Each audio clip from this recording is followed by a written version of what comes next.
مزید بیانات کے لیے ہمارا چینل سبسکرائب کریں اور بیل آئیکن کو دبائیں۔ جزاک اللہ۔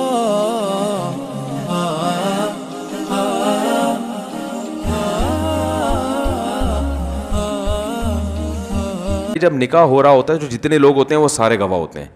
یہ تو ڈاکومنٹیشن کے تکلفات ہیں کہ دو بندوں کے نام ڈالے جائیں شناختی کارڈ کے عین مطابق. اب قاضی لوگ کیا کر رہے ہوتے ہیں, وہ نکاح پڑھاتے ہوئے ان گواہوں کے نام بھی لے رہے ہوتے ہیں. برو برو ایک تو پرانی اردو استعمال کرتے ہیں, میں اتنے مہر میں اند طلب سکہ رائج الوقت. ابے 50,000 روپے کا مطلب 50,000 روپے, اس میں سکہ تو ہے ہی نہیں ہے. تو کیا کوئی پرانے زمانے کی کرنسی پہ بھی کوئی نکاح پڑتا ہے کہ جی میں 50,000 دینار جو نبی کے دور میں چلا کرتے تھے تو سکہ رائج میں دیکھتا ہوں نا بعض لوگ جو نکاح پڑھاتے ہیں عجیب اسٹائل میں, وہ امپریشن ڈال رہے ہوتے ہیں کہ اس طرح جو نکاح ہوگا نا یہ ہوتا ہے خاندانی. اور لوگ بھی ڈر جاتے ہیں کہ یار نکاح پڑھانا بڑا مشکل کام ہے, یہ تو کسی پروفیشنل آدمی سے ہی پڑھوانا چاہیے. نکاح پڑھانا دنیا کا سب سے آسان کام, بہت آسان کام ہے. ایجاب و قبول ہے بھائی, وہ کر لے یا دولہا کی طرف سے آپ. میں وکیل بن جاتا ہوں اکثر نا بھائی, لڑکی والوں سے میں پوچھتا ہوں مجھے اجازت دے دو, کہتے ہیں اجازت ہے. تو اب میں لڑکی کا وکیل میں بن گیا, تو میں کہتا ہوں بھائی میں نے فلانی لڑکی کا نکاح آپ سے کرا دیا, ہو گیا, میں قبول کیا, ہو گیا. یہ سارے گواہ موجود ہیں نا, مہر کا زبان سے تذکرہ ہو جائے, اتنے مہر میں اتنے روپے, اتنے ڈالر, اتنے ریال, اتنے درہم, ٹھیک ہے نا. اور جس ملک میں بیٹھے ہیں اسی ملک کی کرنسی. مجھے بھائی ایک بات بتاؤ, آپ جب پیاز خریدنے جاتے ہو وہ کہتا ہے بھائی کتنے روپے کلو, آپ پوچھتے ہو نا کتنے روپے کلو, وہ کہتا ہے جی 50 روپے سکہ رائج الوقت کے مطابق.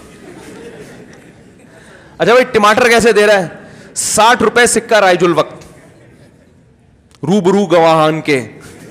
آپ خریدو گے ٹماٹر, بولو گے بھائی تیری تو اپنی سیٹنگ کیا ہے, آؤٹ ہے.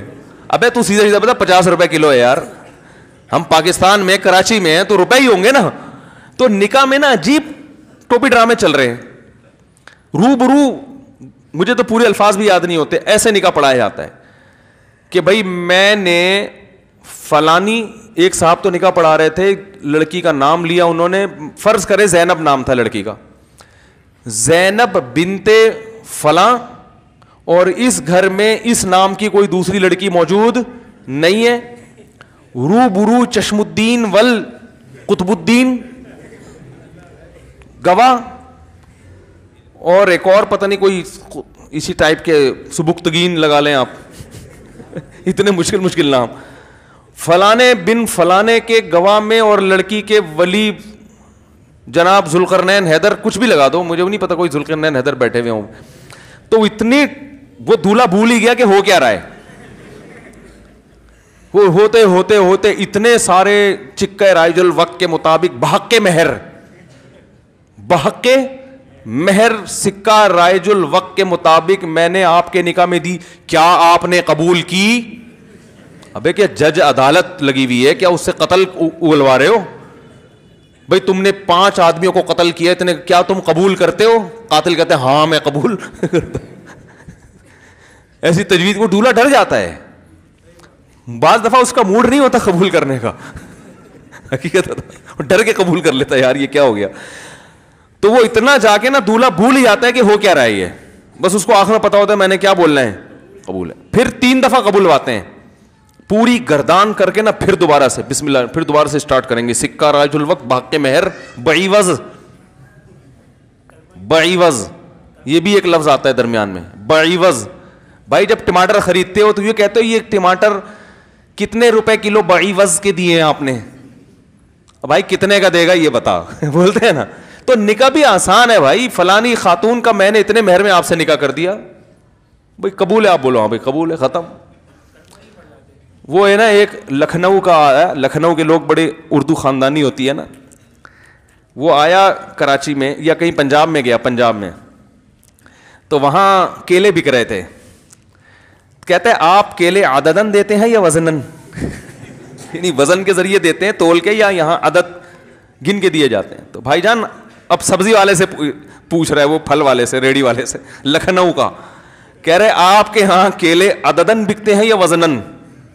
اس کو کیا سمجھ, کہہ رہے پتہ نہیں عددن وزن, دنادن بکتے ہیں, دنادن لے لو ورنہ نکلو یہاں سے.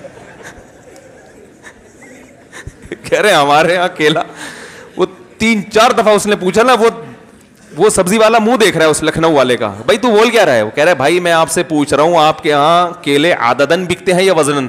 پھر وہ کیا بولے, کہہ رہا ہے بھائی میں پوچھ رہا ہوں عددن بکتے ہیں یا وزنن؟ تو وہ پھر جھنجلا کے بولتا ہے دنادن بکتے ہیں, دنادن, صبح و شام بکتا ہے مال, لینا ہے لو نکلو یہاں سے.